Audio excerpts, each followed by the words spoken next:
నమస్తే, welcome to great Andhra. మనతో పాటు ఉన్న సీనియర్ పొలిటికల్ అనలిస్ట్ జిఆర్ మహర్షి గారు. నమస్తే సార్. నమస్తే అమ్మా.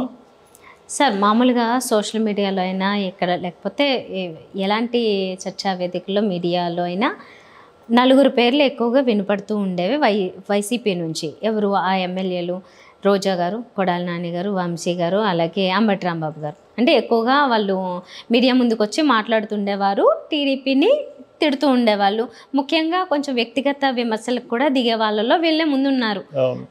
వీళ్ళు గెలిస్తే ఏంటి, ఓడిపోతే పరిస్థితి ఎలా ఉంటుంది ఇప్పుడు ఈ ఎన్నికల తర్వాత? అంటే ఈ నలుగురిలో వంశీ గారికి నెక్ అనే మాట వినిపిస్తూ ఉంది, కానీ కొడాలి నాని గారు, అంబటి రాంబాబు గారు, రోజా గారు, ఈ ముగ్గురు కూడా డౌట్ అనే పరిస్థితి వాళ్ళ నోటి నుంచే వినిపిస్తూ ఉంది. రోజా గారు కూడా ఏదో మనకేదో ఎగనెస్ట్ చేశారు అన్నట్టుగా ఎప్పుడో ఈ మధ్య మాట్లాడారు కదా. కాబట్టి సరే, వీళ్ళు గెలిస్తే సమస్య లేదు, గెలిస్తే దాని మీద మాట్లాడడానికి ఏముంది, మళ్ళీ వాళ్ళే మాట్లాడతారు. ఓడిపోతే ఏమిటి? ఒకవేళ ఓడిపోతే కూడా కాదు ప్రాబ్లం. ఆడ ఓడిపోయి తెలుగుదేశం అధికారంలోకి వస్తే ఏంటి పరిస్థితి, అది పాయింట్. వాళ్ళు ఓడిపోతే డెఫినెట్ ఓకేలే, అంటే ఓడిపోయి తెలుగుదేశం కూటమి అధికారంలోకి వస్తే ఈ నలుగురు పరిస్థితి ఏమిటి అంటే, దీనికి తెలుగుదేశం వాళ్ళు ఏం చెప్తారంటే, ఈసారి మమ్మల్ని నాకు ఇష్టమైనట్లు మాట్లాడారు కదా, మామూలుగా ఉన్నది ఇళ్ళకి అన్నట్టుగా అంటారు, కామెంట్ చేస్తారు. సరే, లోకేష్ గారు కూడా ఏదో రెడ్ బుక్లో పెట్టాడు, వాడిని డ్రాయర్తో ఊరేగిస్తా, వీని డ్రాయర్తో ఊరేగిస్తా అని ఆయన ఏదో అప్పుడు కామెంట్స్ కూడా చేశాడు. అందరి పేర్లు రాసుకున్నాను, ఎవరిని వదలను, నేను మా నాన్నలాగా కాదు, నేను ప్రతీకారం తీర్చుకుంటా, పగ తీర్చుకుంటా అని అన్నాడు. సరే, రాజకీయాల్లో ఇవన్నీ చాలా మామూలు విషయాలే. నేను ఒక విషయం చెప్తాను మీకు. పగలు ప్రతీకారాల వల్ల ఏం జరుగుతుంది అంటే, పాలిటిక్స్లో పూర్తిగా పడిపోయింది అనుకున్న అవతల పార్టీని వీళ్ళే ప్రాణం పోసి నిలబెడతారు. ఇది చరిత్రలో 190 ఎగ్జాంపుల్స్ ఉన్నాయి మీకు. ఇందిరాగాంధీ గారిని 1977లో చిత్తుగా ఓడించారు. చిత్తుగా ఓడించిన తర్వాత జనతా గవర్నమెంట్ వచ్చింది. జనతా గవర్నమెంట్ తన మానాన తాను పరిపాలించింటే ఏ సమస్య లేదు. అంటే పాత వాళ్ళు చేసిన తప్పులని విచారించకూడదా అంటే విచారించవచ్చు, కానీ నువ్వు పగబట్టినట్టుగా ప్రతీకారం తీర్చుకుంటున్నట్టుగా జనంలో పిక్చరైజ్ కాకూడదు. జనతా వాళ్ళు ఏం చేశారు, ఏదో షా కమిషన్ వేశారు. ప్రతిరోజు మా చిన్నప్పుడు రాత్రి 9 గంటలకి ఆ షా కమిషన్ నివేదిక అని వచ్చేది. రేడియోలో ఏదో పాటలో గీటలో ఇందాం అనుకుంటే పొద్దస్తమానం ఇదే సమాచారమే, షా కమిషన్ నివేదిక. ఆ షా కమిషన్ ఇందిరాగాంధీ మీద ఏవేవో తప్పులు ఒప్పులు అన్నీ చేసి ఆమెని ఎన్ని ఇబ్బందులు పెట్టారో అన్ని ఇబ్బందులు పెట్టారు. 2.5 ఏళ్ల తర్వాత అదే ఇందిరాగాంధీ గారు బంపర్ మెజారిటీతో ప్రధానిగా గెలిచారు.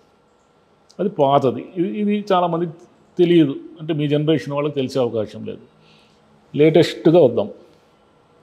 2014లో చంద్రబాబు గారికి అధికారం ఇచ్చారు. అయ్యా, ఇది స్టేట్ డివైడ్ అయిపోయింది, మీరు దయచేసి ఈ స్టేట్ను బాగు చేయండి, దీన్ని ఎలాగో అలాగా ఒడ్డెక్కించండి. ఆయన జగన్ కొత్తవాడు కాబట్టి ఆయనకు అధికారం ఇస్తే ఎటుపోతుందో ఏమో మాకు తెలియదు అన్నట్టుగా ప్రజాభిప్రాయం మేరకు ఈయన ముఖ్యమంత్రి అయ్యారు. ముఖ్యమంత్రి అయిన తర్వాత ఈయన చేయాల్సింది ఏమిటి, ప్రజల ఆకాంక్షలకు అనుగుణంగా ఏదో చెయ్యాలి. ఈయన ఏం చేశారు, జగన్ పార్టీని చీల్చారు. 23 మందిని లాక్కొని వాళ్ళకి ఏమో మంత్రి పదవులు ఇచ్చి వీళ్ళు ఏం సంబరపడిపోయినారంటే, అయిపోయింది ఇంక జగన్ పని, ఇంకేముంది, ఉన్న కాసింతమంది ఎమ్మెల్యేలు మనం 23 మందిని చీల్చేసాము, ఇంక జగన్ అనే అతన్ని రాజకీయంగా మనం ఫినిష్ చేశాము అనుకున్నారు. చేశారా? మళ్ళీ ఆయన అధికారంలోకి వచ్చారు. అంటే ఆయనకు అధికారం ఎవరిచ్చారు, మీ కక్ష సాధింపు చర్యలన్నీ కలిసి ఆయన్ని అధికారంలోకి తీసుకొచ్చాయి. సరే, 2019లోకి పోదాం. 2019లో 151 అసెంబ్లీ సీట్లు, 23 పార్లమెంట్ సీట్లు ఇచ్చి నువ్వే మీ ఆంధ్రప్రదేశ్ విజేత అనే ఒక పెద్ద పూలదండ వేశారు జగన్కి. వేసిన తర్వాత ఆయన తన పని దాన్ని చేసుకోకుండా ఆయన ఏం చేయడం మొదలుపెట్టాడు, తెలుగుదేశం పార్టీని టార్గెట్ చేశాడు. ఎలా టార్గెట్ చేశాడు, వాళ్ళు ఏదో మీడియా సెంటర్ పెడితే అది కూల్చేశాడు, ఏదో అన్న క్యాంటీన్లు పెడితే అవి లేపేశాడు. స్థానిక సంస్థల ఎన్నికల్లో అన్ని స్థానాలు ఎలా గెలుస్తుంది వైసీపీ పార్టీ? ప్రజాస్వామ్యంలో సాధ్యమే కాదు. ఎక్కడో ఒక చోట గట్టి పోటీ ఉంటుంది. ఒక తాడిపత్రి మినహాయిస్తే మొత్తం రాష్ట్రంలో అన్నీ గెలిచేశారు. ఎలా అంటే అయ్యా మీరు నామినేషన్లే వేసుకొని ఇవ్వడం లేదు మమ్మల్ని, ఇంక మేము ఏం పోటీ చేయాలని తెలుగుదేశంలో గగ్గోలు పెట్టారు. పూర్తిగా అడ్రస్ లేకుండా పోయింది, 23 సీట్లతో తెలుగుదేశం పార్టీ కుదేలైపోయింది అనుకున్న తెలుగుదేశం పార్టీని 2024 నాటికి పోటాపోటీగా ఉంది. ఈసారి కూటమికి వైసీపీకి కూటమి గెలిచినా గెలవచ్చు అనే టాక్ ఎందుకు వచ్చింది? గెలుస్తుందో ఓడుతుందో సెకండరీ. కానీ ఇప్పుడైతే జనంలో ఏమనుకుంటున్నారు, పోటాపోటీగా ఉంది, వీళ్ళు కూటమికి అవకాశాలు ఉన్నాయి అనే వాస్తవం ఒకటి వచ్చింది కదా, రియాలిటీ కదా. అది రియాలిటీని మనం ఎలా విస్మరిస్తాం? మరి 23కి పూర్తిగా నేలమట్టం చేసిన తెలుగుదేశం పార్టీని 5 సంవత్సరాల్లో ఎవరు తెచ్చి ప్రాణం పోశారు? అంటే పాలకులే తాము తప్పులు చేసి కక్ష సాధింపు చర్యలు ఇవన్నిటి వల్ల ప్రతిపక్ష పార్టీని బతికిస్తారు. రేపు తెలుగుదేశం జగనే అధికారంలోకి వచ్చాడు అనుకుందాం. సరే, జగనే అధికారంలోకి వస్తే తెలుగుదేశం వాళ్ళ మీద మళ్ళీ కక్ష సాధింపు చర్యలు అవన్నీ ఉంటాయా లేదా అనేది మరి పక్కన పెడదాం. అది తెలుగుదేశం కూటమి అధికారంలోకి వచ్చిందనుకోండి, మొత్తం కోపం ఎవరుకుంటుంది ఎక్కువ? జగన్కి తెలుగుదేశం మీద కంటే ఆయన ఆల్రెడీ తీర్చేసుకున్నాడు 5 ఏళ్లలో. చంద్రబాబు నాయుడు గారిని జైలుకు కూడా పంపించేశాడు. సరే, జైలుకు పంపించడం న్యాయమా అన్యాయం అనేది సెకండరీ. కానీ చాలామంది దృష్టిలో దాన్ని ఎలా తీసుకున్నారు? కక్ష సాధింపుగా తీసుకున్నారు. అప్పుడు మరి జగన్ని జైలుకు పంపించారు, అది న్యాయమా అన్యాయం అంటే దాన్ని కూడా కక్ష సాధింపుగానే జనం ఆ రోజు చూశారు. ఆయన జైలుకి పంపించడం అనే దాన్ని కక్ష సాధింపుగా చూశారు. కాబట్టే తండ్రి చనిపోయిన తర్వాత ఆయన పార్టీ పెడితే ఆ పార్టీని బతికించి అధికారం వరకు తెచ్చారు జనం. మీరు దాన్ని న్యాయము అని నమ్ముంటే ఆయనకు అసలు అధికారమే ఇవ్వరు.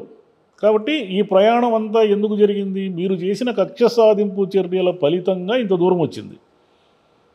ఇప్పుడు చంద్రబాబు నాయుడు గారి మీద తెలుగుదేశం మీద చేసిన కక్ష సాధింపు చర్యల ఫలితంగా కూటమి పోటాపోటీగా ఉంది అనే వరకు తెచ్చారు. రేపు తెలుగుదేశం అధికారంలోకి వచ్చింది. లోకేష్ తన యథాప్రకారం రెడ్ బుక్ అంతా ఓపెన్ చేసి దాంట్లో ఏవో పేర్లు రాసుకొని ఉంటారు కదా, ఈ పేర్లన్నీ తీసి ఒక్కొక్కరి మీద కక్ష సాధింపు అని మొదలు పెట్టాడు అనుకోండి. కరెక్ట్గా 1 ఇయర్లోగా మళ్ళీ వైసీపీ ప్రాణం మోసుకొని లేచి నిలబడుతుంది. రేపు నేను ఊరికే మీకు ఊహాజనితమైన వాటికే సమాధానం చెప్తున్నాను. ఎవరైనా సరే, ఏ పాలకుడైనా సరే తాను చేసే తప్పులు, తాను ప్రతిపక్షం మీద వ్యవహరించే తీరు వల్లే ప్రతిపక్షం మళ్ళీ బతికి బట్టగడుతుంది. కేసీఆర్ గారు 10 ఏళ్ళు అధికారంలో ఉన్నారు. కాంగ్రెస్ అనేది ఫినిష్డ్ కదా. కాంగ్రెస్ని ఎలా ఫినిష్ చేశారు? కాంగ్రెస్లో గెలిచిన వాళ్ళందరినీ ఈయన తీసేసుకున్నాడు. ఇప్పుడు రివర్స్ తీసేసుకొని కాంగ్రెస్ ఇక బతకదు అనుకున్నప్పుడు మళ్ళీ ఎట్ట బతికింది? ఎందుకు బతికిందంటే ఈయన వరుస తప్పులు చేస్తూ రావడం వల్ల ఈయనే కాంగ్రెస్ను బతికిచ్చాడు. రేవంత్ రెడ్డిని ఎవరు అధికారంలోకి తెచ్చారు? కేసీఆర్ గారు తెచ్చారు అధికారంలోకి. రేవంత్ రెడ్డిని కాంగ్రెస్ అధికారంలోకి తేలేదు. రేవంత్ రెడ్డి గారు ముఖ్యమంత్రి అయ్యింది బికాజ్ ఆఫ్ ఓన్లీ కేసీఆర్ గారు. స్వయంకృతాపరాధం అది.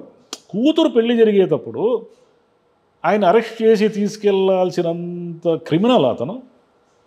జనం ఎలా ఆలోచిస్తారు? ఆయన ఏమన్నా గజ దొంగ, లేకపోతే క్రిమినలా, లేకపోతే 50 మందిని చంపాడా? ఒక్కగానొకరు కూతురు పెళ్లి జరుగుతూ ఉంటే ఆయన్ని తీసుకుపోయి కేసులో ఇరికిస్తారు. మరి ఎవరు ముఖ్యమంత్రిని చేశారు? మీరే ముఖ్యమంత్రిని చేశారు. ఆ రోజు పునాది పడింది, జనంలో పునాది ఆ రోజు ఈయన వేశాడు. ఈయన రేవంత్ రెడ్డికి అన్యాయం చేస్తున్నాడు అనే పునాది వేయడం వల్ల కేసీఆర్ గారిని ఎదుర్కొనే అసలైన హీరో రేవంత్ రెడ్డి అనే వరకు వెళ్ళింది ఆ ప్రయాణం. రేపు చంద్రబాబు గారు అధికారంలోకి వచ్చినా, లేక జగన్ గారు అధికారంలోకి వచ్చినా, ముందు ప్రజలు, ప్రజాస్వామ్యము అనే అంశాలను మనం అర్థం చేసుకోకపోతే, ఇప్పుడు పాలకులు ఎవరూ కూడా, వీళ్ళందరూ కూడా సామాన్య కుటుంబాల నుంచి వచ్చి పాలకులైన వాళ్ళే. వీళ్ళు ఎవరు చోళుల వంశమో, కాకతీయుల వంశమో, లేకపోతే ఏదో చెప్తారు కదా, డైనాసిటీల నుంచి వచ్చిన వాళ్ళేం కాదు, మొఘల్ రాజులు ఏమో కాదు వీళ్ళు. మీరందరూ కూడా, మీ తాత ముత్తాతలందరూ కూడా సామాన్యమైన రైతులు, సామాన్య జీవితం గడుపుతూ ఉండగా మీ జనరేషన్స్ రాజకీయ అధికారంలోకి రావడం వల్ల ఇంత దూరం మీరు ప్రయాణించారు. ఇంత దూరం ప్రయాణించడానికి కారణం ఏమిటంటే ప్రజాస్వామ్యము అనే ఒక అంశం ఆధారంగా మీరు ఇంత దూరం వచ్చారు. మీరు ఎవరి పునాది మీద మీరు సామ్రాజ్యాలు నిర్మించుకుంటారో వాళ్ళనే మర్చిపోతారు. మీరు వాళ్ళనే మర్చిపోవడం వల్ల జరిగే నష్టాలు ఇవన్నీ. రేపు కక్ష సాధింపు అనేది వీళ్ళు చేసినా, వాళ్ళు చేసినా, ఏం చేసినా, అంటే చట్టపరంగా, న్యాయపరంగా చర్యలు తీసుకోవడంలో తప్పులేదు. కానీ ఇంటెన్షనల్గా మళ్ళీ టార్గెటెడ్గా రాజకీయాలు ఆంధ్రప్రదేశ్లో మొదలైతే మొత్తం అందరూ నష్టపోతారు. తెలుగుదేశం పార్టీ అదేమంటారు, కాసిన్ని పాలు పోసి వైసీపీని బతికిస్తుంది. వైసీపీ ఒకవేళ అధికారం లేకొస్తే తెలుగుదేశాన్ని తిరుగులేని శక్తిగా బతికిస్తుంది. ఈసారి మన కక్ష సాధింపు చర్యలు అలాగే కొనసాగిస్తూ పోతే ఈ సూత్రం అర్థమైతే డెమోక్రసీ అర్థమవుతుంది. ఈ సూత్రం అర్థం కాకపోతే అందరూ ఏదో ఒక రోజు పరాజితులుగానే మిగిలిపోతారు. Right sir. ఏమి ఇట్లాంటి ఏమన్నా అంటే ఇవన్నీ చెప్పినంత ఈజీ కాదు. ఈ రకరకాల ఎమోషన్స్ ఈగోలు పనిచేస్తూ ఉంటాయి దీంట్లో. నువ్వు ఆ రోజు నన్ను అంత మాట అంటివే, నువ్వు నన్ను ఆ రోజు నన్ను అలా చేశావే, ఇలా చేశావే అని మనసులో ఇది ఉంటుంది కదా, ఒక రివాల్వింగ్ ఒకటి నడుస్తూ ఉంటుంది ఆ కక్ష అనేది. అది దానికి మించింది ప్రజాస్వామ్యము అనేది వీళ్ళకి అర్థమైతే అప్పుడు ప్రజల్ని ప్రజాభిప్రాయాలని గౌరవిస్తారు.